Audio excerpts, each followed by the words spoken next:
My name is Aurora Martine. I was born and raised in a quiet suburb near Asheville, North Carolina. The spring I turned 6, my world fell apart. On what started as an ordinary morning, it was a Sunday. Dad was in the kitchen making pancakes, the kind he'd always shape into bears or stars just to make me laugh. He was the only person on earth who could brighten my day with a single wink. My mom, Janice, was folding napkins while softly humming along to an old country tune playing on the radio. No one knew that moment of happiness would be the last time I ever saw my dad alive. "Princess, come help your old man flip these masterpieces," he called out, his voice as warm as early sunlight. I ran into the kitchen, just in time to see the spatula fall to the floor. My father staggered, clutching his chest, his face twisted in pain. Mom screamed, dialed 911, then dropped to her knees, holding on to him like she could somehow pull him back from slipping away. Dad died of a heart attack. The doctors said if he had reached the hospital 10 minutes earlier, things might have turned out differently. But that might have saved no one. That day, the life inside our little house faded out with him. Not long after the funeral, Mom joined a support group for widowed parents. That's where she met Bruce Caldwell, a tall man with a gentle voice and sad eyes that vaguely reminded me of my father. Less than a year later, they got married. Bruce moved in with us, bringing a few boxes of books and an oddly quiet presence. At first, I tried to adjust to having someone new in the house. Bruce wasn't a bad man. He made an effort to make me laugh with random stories, helped fix my bike, and taught me how to play tic-tac-toe. But no one ever asked me if I wanted my family to change like this. When I was 8, Mom announced she was pregnant. "You're going to be a big sister, Aurora," she said, glowing like someone who just hit the lottery.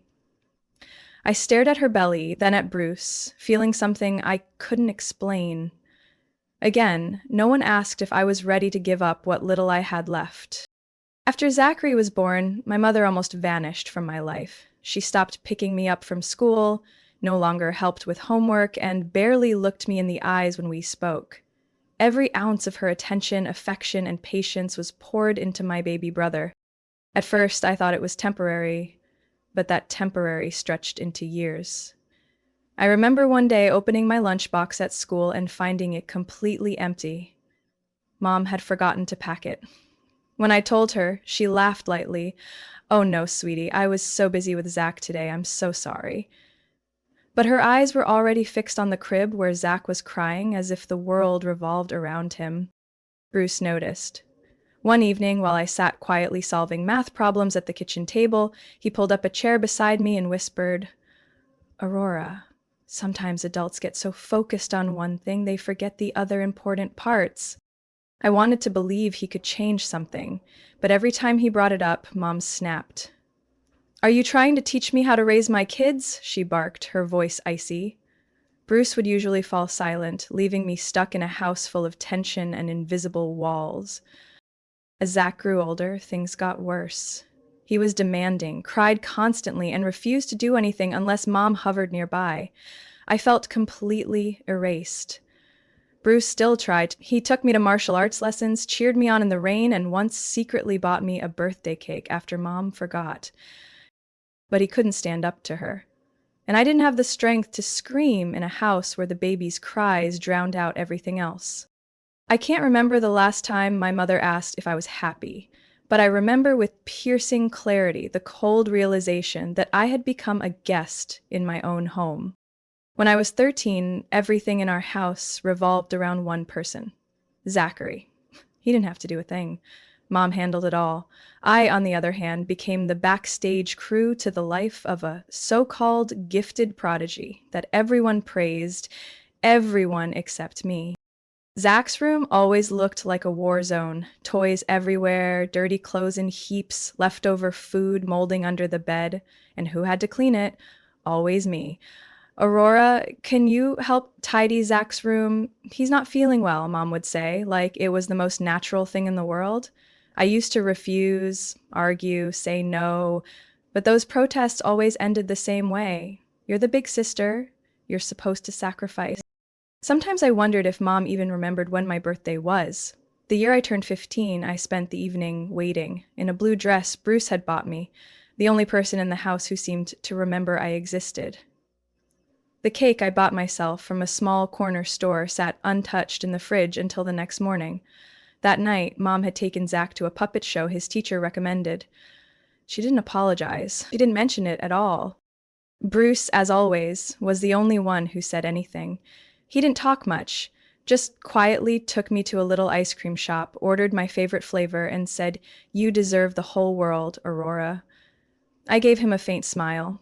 It wasn't the world I wanted, but at least I still had him. I started spending more time at the library, not because I loved books that much, but because it was the only place where no one could ask me to do chores or forget I existed. I studied obsessively. Every time I earned an A, I imagined my father's face, how proud he'd be, how he'd hug me and say I was brilliant. Mom never asked about my grades, but she could list Zach's accomplishments word for word, like when he got a B in PE.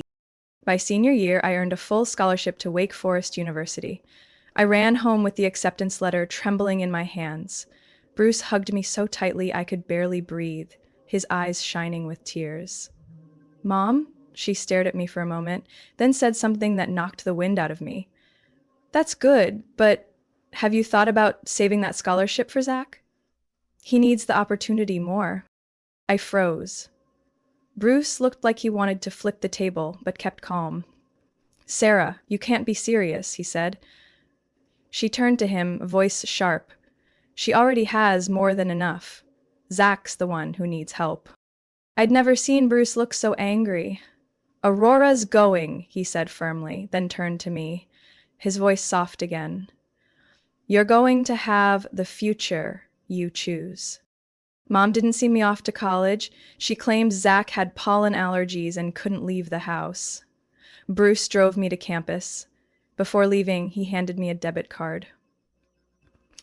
"I opened a separate account for you. Call me if you ever need anything." I didn't ask how much was in it. What mattered more was the trust behind it. College was the first time I could breathe. No more being woken up to do Zach's laundry, no more needing permission to take a walk. I was finally just Aurora, the version of myself that dared to dream bigger.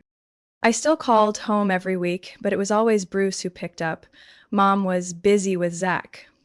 Still, Bruce kept me updated. Zach got suspended for hitting another student. He missed an exam because of emotional stress. He didn't like being told what to do. "I try to help," Bruce said, sounding exhausted, "but your mother, well, you know." I did know. She was raising a little king without a throne, and anyone who refused to bow was cast out. As much as Bruce tried, I could tell he was wearing down. His texts became shorter. Our calls ended sooner. The last time I came home, he wasn't waiting on the porch like he used to. Instead, it was Zach sprawled on the couch with a soda can and a blank stare, like the world belonged to him and I was an uninvited guest. I had once believed in hope, but in that moment, I began to wonder if hope had been the real mistake. I graduated with honors from Wake Forest at 22 and landed a position at a financial consulting firm in Raleigh just 3 weeks later. The job wasn't easy, but it gave me something I'd never truly had growing up, a sense of control over my own life. After nearly 3 years of scrimping in a tiny rental, I signed the papers for a 6th-floor condo in a quiet neighborhood on the west side of the city. 1 bedroom, a small sunlit balcony, light oak floors, and, most importantly, a door that locked from the inside. I spent weeks carefully choosing every piece of furniture, from the ash gray sofa to the compact modern kitchen set. It was the first space I could truly call mine. No one ordering me to clean someone else's room. No lectures about sacrificing for a precious little brother. I wanted to share that joy with the few people who'd truly been there for me, at the very least, Bruce. I called home and told them I was hosting a housewarming on Saturday night. I invited Bruce, and yes, even my mother. Though I didn't expect much from her. "That's wonderful, sweetheart," Bruce said warmly. "I'll be there. I wouldn't miss your famous lasagna for the world. Mom's voice cut in from the other line, dry and flat like sandpaper. Saturday? Zach has a dental appointment in the afternoon, then one of his friends has a birthday party that night. I don't know if the timing works. That has nothing to do with you, I replied, trying to keep calm. I need to drive him. You know he doesn't take taxis or Uber. I hung up without saying another word. At exactly 7 o'clock that evening, Bruce showed up right on time, holding a pot of lavender and a bottle of Italian red wine I'd once mentioned during a call. He wore a sea moon shirt, hair graying, but his eyes were still as warm as the day he stood in the rain to cheer me on at my karate belt test. Congratulations on the new place, Aurora, he said, gently patting my shoulder. You did it. That night, the dinner was cozy and joyful, even with just the two of us. Bruce sipped his wine and told me about how Zach had been suspended for calling a teacher illiterate after getting points docked for spelling errors. My mother, instead of addressing the behavior, had called the principal, demanding an apology from the insensitive teacher. I'm exhausted, Bruce said softly, eyes focused on his glass. I keep trying to be the bridge, but she doesn't want to listen. With Zach, every correction feels like an attack. I didn't know what to say. I just quietly poured him another glass. That was the last time I saw him smile like that. 2 months later, I was in the middle of a meeting when I got a call from an unfamiliar number. A woman's voice on the other end, urgent. Are you a relative of Mr. Bruce Caldwell? He was rushed to the ER this morning and his condition is critical. I dropped everything and drove 4 hours back to Asheville, clinging to the tiniest thread of hope. But when I arrived, he was already gone. Sudden cardiac arrest. The same quiet, unexpected kind of death that took my father. The funeral was held at the church where he had volunteered. I arrived early, helped set up chairs, accepted floral arrangements, and waited for my mother. She showed up right before it began, dressed in black, light makeup, tears streaming like a lead roll in some tragic drama. I've lost the love of my life, she said during the eulogy, clutching a crisp white handkerchief. Everyone nodded solemnly, moved. Only I knew. She wasn't mourning Bruce. She was calculating how to survive without his stable paycheck. Zach arrived nearly halfway through in a wrinkled hoodie wearing Bluetooth earbuds. He didn't even look up when the casket was lowered. I stood silently in front of the newly set headstone. The inscription read, Bruce Allen Caldwell, beloved, husband, father, friend. Each word felt like a blade. The only person who had truly loved and stood by me was gone. This time, there was no one else to step in. As I walked back to my car, I glanced at my mother. Still on her phone, no more tears, just briskly discussing some insurance paperwork that needs to get handled ASAP. Maybe I was being unkind, or maybe, after all these years, I'd simply stopped clinging to illusions. Nearly a year after Bruce passed away, I had all but cut ties with my mother and Zach, not out of hatred, just because no one else seemed willing to hold on to the last fraying thread of connection, except me. Then one Tuesday night, after a long shift, my phone buzzed. Mom's name lit up the screen. My chest tightened reflexively. The last time she called, it was to ask me to wire money for Zach's mental health retreat in Florida. Aurora, her voice was smaller, thinner than I remembered. I need you to come home. It's urgent. I paused. Something in her tone kept me from hanging up.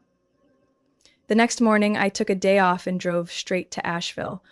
As I turned onto the street I'd grown up on, I barely recognized the house. The front lawn was overgrown, porch boards were peeling, and dark stains spread across the once pristine roof. Things Bruce used to fix every week, without fail. Mom opened the door. She looked more worn down than I had imagined. No makeup, roots of gray peeking through at her scalp. She led me to the kitchen, where dirty dishes piled in the sink and the burnt smell of something forgotten on the stove lingered in the air. I'm out of money, Aurora, she said bluntly. My pension barely covers the utilities. The savings are nearly gone. I clenched my fingers under the table. Where's Zach? Is he helping at all? She rolled her eyes. He's looking for a job. All the places nearby want him to start at 8 in the morning. You know Zach's not a morning person. I raised an eyebrow. He's 22. Don't say it like that, she snapped. You don't understand him. He's brilliant. He just hasn't found the right environment. I wanted to walk out. But when I looked at her sunken eyes and bony hands wrapped around a water glass, I stayed. Even after everything, after a lifetime of being overlooked, I nodded. How much do you need each month? She was quiet for a moment. If possible. About 1,500 would keep us afloat. My throat tightened. That was nearly a third of my post-tax income. I had been saving up to replace my nearly decade-old Civic, but, like always, I caved. One more rescue for a house that never sheltered me. I set up an automatic monthly transfer. On the second of every month, 1,500 quietly slipped from my account, like a slow, dull ache. A few weeks later, I returned for a visit. The moment I stepped through the door, I saw a pair of neon stilettos tipped over on the living room carpet and the loud crunch of snacks coming from the sofa. A woman lay there, sprawled out, mascara caked thick, eyes on her phone. "Who are you?" she asked, without even sitting up. Before I could answer, Zach walked out of the kitchen holding a beer. "Aurora, this is Chloe, my girlfriend. She lives here now." My jaw dropped. Chloe wasn't a guest. She had moved in. Her tone was smug, her acrylic nails sharp, her oversized designer mauve shirt hanging like she owned the place. When I brought up chores, she raised an eyebrow, unimpressed. That night, I sat across from Mom at the kitchen table and asked directly, "You know Chloe's living here?" Mom nodded, a faint smile tugging at her lips. "She's sweet. Ever since she came, Zach's been so much happier. He says he's prepping for an interview at a documentary production company." I almost laughed. Documentary? He hasn't held a job longer than 3 weeks. Mom's face darkened. "Why are you always criticizing your brother? You've always been jealous of him. Don't think just because you have a nice job you can talk down to us." I sat there stunned. 1 full year of sending money. 1 year of silence, of patience, of pretending this arrangement was reasonable, and in return, I was labeled bitter. That night, back in my apartment, I stared at the bank notification glowing on my phone. $1,500, 0 cents, successfully transferred to Sarah Caldwell. I stared at it for a long time. So long, in fact, that the silence around me began to sharpen into clarity. A decision started forming, not with hesitation, but with a calm I hadn't felt in years. I returned to Asheville on a chilly Sunday afternoon, the first cold wind of the season cutting through the air. In my hands were a few grocery bags, mostly organic food and vitamins I'd picked out carefully for Mom, who'd claimed she no longer had the strength to shop herself. As I stepped inside, I froze in the living room doorway. Once again, the house looked like a post-storm wreck. Greasy pizza boxes, empty beer cans scattered under the coffee table, and Chloe, Zach's girlfriend, lounging on the couch in a flimsy pajama set, even though it was almost 4 in the afternoon. She was munching on sunflower seeds and tapping away on her phone like she was running a Fortune 500 company. I don't know why the office door was slightly open that evening, but because of it, I heard the entire cursed conversation. "She's too dumb to realize what the hell she's losing," said my husband Eric, his voice cold and sharp. "Bella's only good at decorating the shop. She's clueless when it comes to bookkeeping. She signed all the loan paperwork without reading a single line." A dry, guttural laugh followed.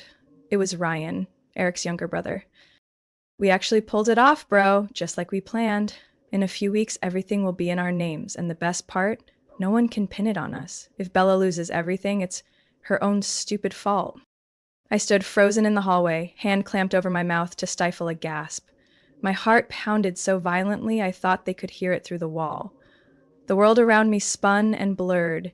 The handmade furniture store in Cedar Falls, the business I had poured my heart into for 12 years, was now a target. And the ones aiming for it were the 2 people I trusted most. I backed away slowly, carefully avoiding the creaky wooden floorboards. When I finally slipped out the rear exit and into the alley, I leaned against the cold brick wall, trying to steady the nausea rising in my chest. My name is Bella Carter. I'm 45 years old, and I had just discovered that my husband was betraying me in the most ruthless way imaginable. I started Maple and Hearth with my own hands, back when it was just a small booth at the spring fair. Handmade photo frames with burnt edges, soy candles, upcycled furniture, all skills I learned from my grandfather. When my daughter Kayla needed money for college tuition, I worked twice as hard, expanded the business, and moved it to a prime commercial block. Eric used to be the one hauling shelves, restocking items, cheering me on through every step. He always said, "You've got the eye for design. I'll handle the money." I was foolish enough to believe in that division of labor. Now it all made sense. I collapsed onto the pavement in the dark, reeling from memory after memory, those last-minute financial meetings between Eric and Ryan that I was never invited to. The times Eric handed me a stack of papers and said, "Just a simple refinancing restructure, sign it quick before we lose the rate." I signed them because I trusted him, because I believed in 20 years of marriage, because I believed in family. I was blindly naive. That night, I didn't go home. I drove aimlessly through the back roads of Iowa, my mind spiraling with 1,000 questions. How much had they already taken? Was the store still in my name? Was I about to lose everything? I remembered that brand new SUV Ryan had been showing off last month, the flashy gold watch Eric wore, even while whining about tightening the budget because of Kayla's tuition. How much of it was bought with my sweat and sacrifice? I used to think the worst thing that could happen was losing the store. But no, the worst thing was realizing the man I'd shared my bed with for 20 years had been secretly plotting to dismantle my life with surgical precision. The pain didn't come from the wallet. It came from trust, shattered by betrayal so deliberate it stripped the soul bare. The next morning, I arrived at the store earlier than usual, but I didn't go inside. I sat in my car, staring at the Maple and Hearth sign through the fogged-up windshield. Everything still looked peaceful. The display cases were lit. The rocking chair I had repainted sat by the window as always. But now, that view made my chest tighten. It felt like a polished shell, hiding a betrayal I wasn't yet ready to face. I needed answers, and I needed them immediately. That afternoon, I called someone Eric had tried to push out of our inner circle. Mrs. Lorraine Barnes, our former accountant. 6 months ago, Eric insisted she was too old school, that we needed a modern system. I had thought it strange, but brushed it off. Now I knew why. "Bella?" Lorraine's voice was as gentle as those coffee mornings we used to share 2 years ago. "It's been a while since you called me." I didn't mince words. I took a deep breath and asked, "Do you still have access to the old bookkeeping records, the ones before Eric changed the system?" A brief pause, then she replied, "I still keep a backup on my external drive. Is something wrong?" "I think the store might not be fully mine anymore, and I need help to find out what's going on." 3 hours later, I was in her third-floor apartment. She opened her laptop, slid her reading glasses down her nose, and started pulling up archived files. "This is 2021. That's when you opened the Des Moines branch, right?" I nodded, my stomach sinking. "Here," she pointed at the transaction details. "Starting from that year, regular transfers began showing up, going to a company called Cedar River Holdings." I squinted. That name sounds familiar. "It should." She leaned closer. "I just did a quick lookup in the business registry. The owner is Ryan Prescott." My heart skipped a beat. "My brother-in-law?" She nodded. "But more importantly, last year, Eric was added as a co-manager of the company." I stared in silence as rows of numbers scrolled down the screen. Thousands of dollars were being funneled every month, sometimes marked as marketing consulting, sometimes just as internal codes. I had thought I still had control, but they'd created an entirely separate financial arm to bleed out the business I had built. I need legal help, I said hoarsely. Do you know someone you trust? She didn't respond right away. Instead, she got up, opened a drawer, and pulled out a slightly faded business card. Caleb Jennings, former state financial prosecutor for Iowa, now in private practice. Direct, discreet, and no nonsense. I referred him to a client who got embezzled by a partner. He helped recover 80% of their assets and put the thief in court. I held the card, my fingers trembling from the mix of fury, humiliation, and, for the first time in 48 hours, a flicker of hope.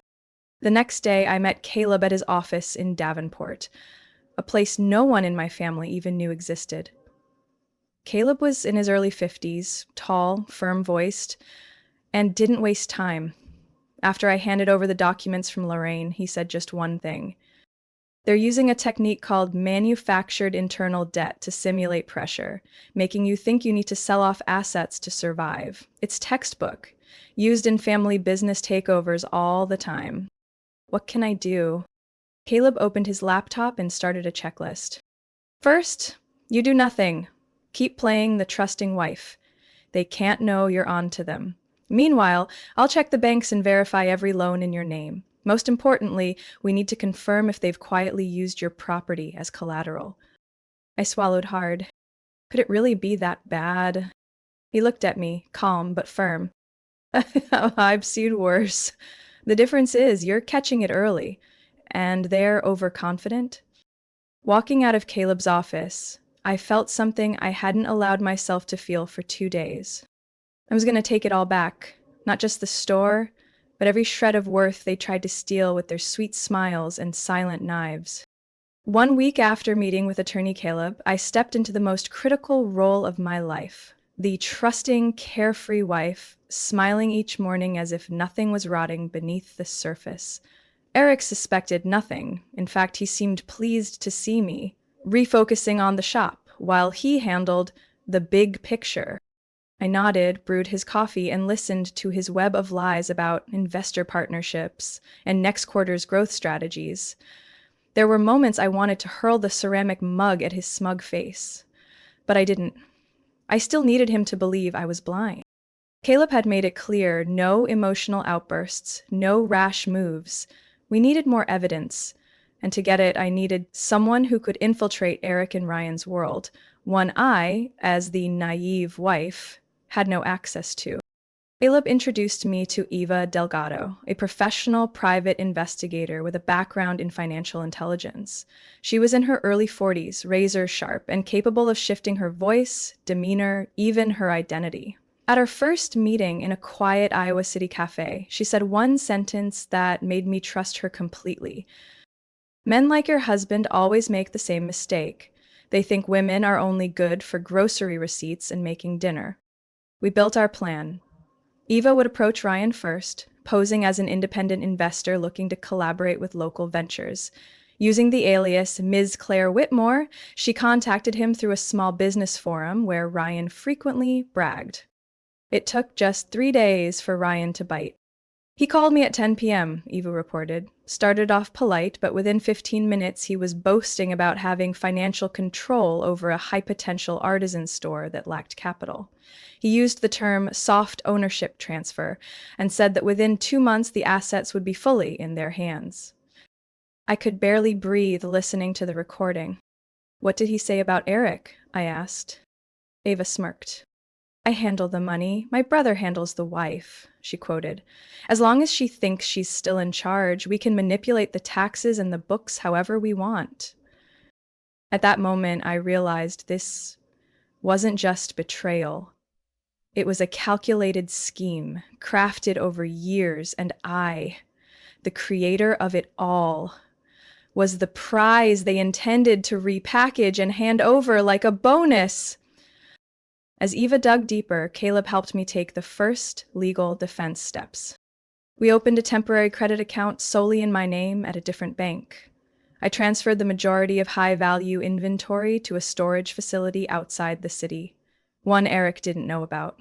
I hired an independent audit firm to assess every asset, From the candle-making equipment and vintage saw table to intellectual property rights of my interior designs, everything was formally documented and declared legally mine. At the same time, I quietly migrated part of the store's digital records to a new encrypted management system, one with access granted only to me. Eric grew increasingly detached. He came home later, citing meetings.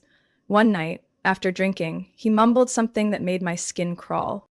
"You're just a placeholder," he slurred. I smiled and asked, "What did you say?"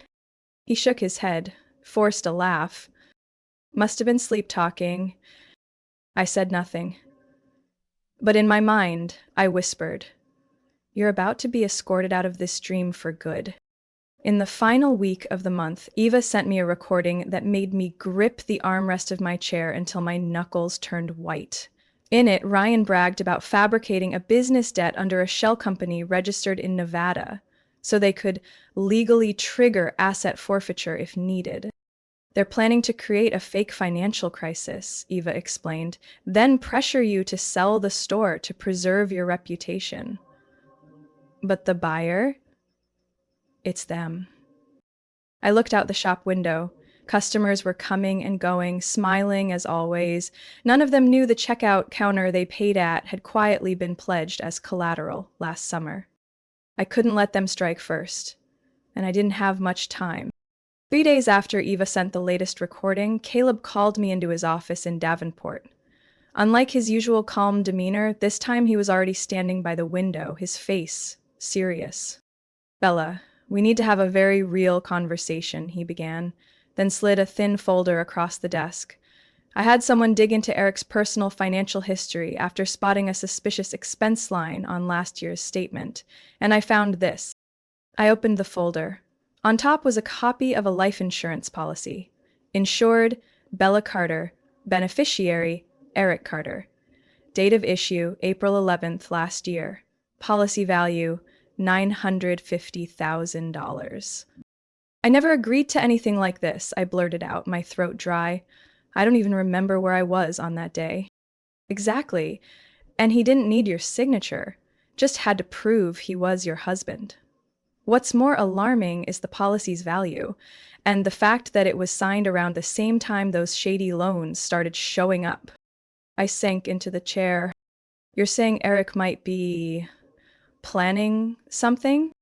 "I'm not confirming anything," Caleb said slowly, "but I've seen this kind of setup before. When financial schemes start collapsing, sometimes an unexpected incident becomes the escape plan."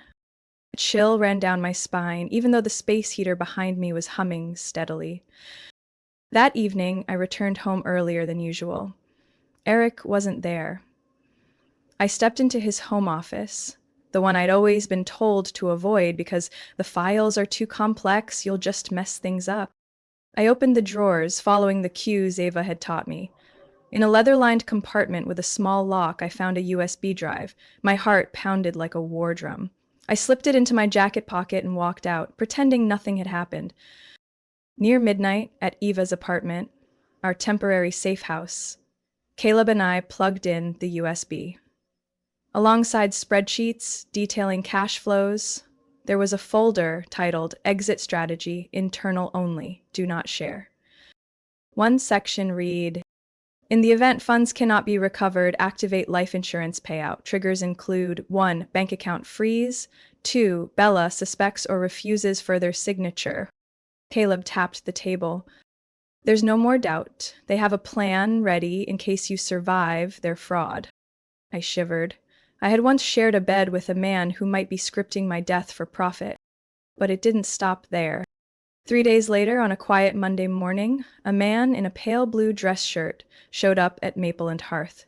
He flashed a badge, Johnson County Building Safety and Compliance. "Unscheduled inspection," he said, walking in like he owned the place. "Anonymous complaint about electrical fire hazards and substandard wiring." I stared straight at him. "Who submitted the report?" "Anonymous," he sneered, "but protocol demands we check." I called Caleb the second he started roaming around, shining a flashlight into every outlet, crouching beside the candle burner station, even flipping open trash bin lids in the back room. He's not random, I whispered into the phone. He knows exactly where to look. Caleb reacted instantly. Eva just confirmed via traffic cameras. His name is Craig Benson, married to Ryan's wife's cousin, tied to a staged inspection 2 years ago in Illinois. He took money to file false reports that shut down a restaurant. My blood boiled, but I kept smiling. Do I need to sign anything? I asked as he prepared to leave. Report will be sent in 48 hours, he said smugly.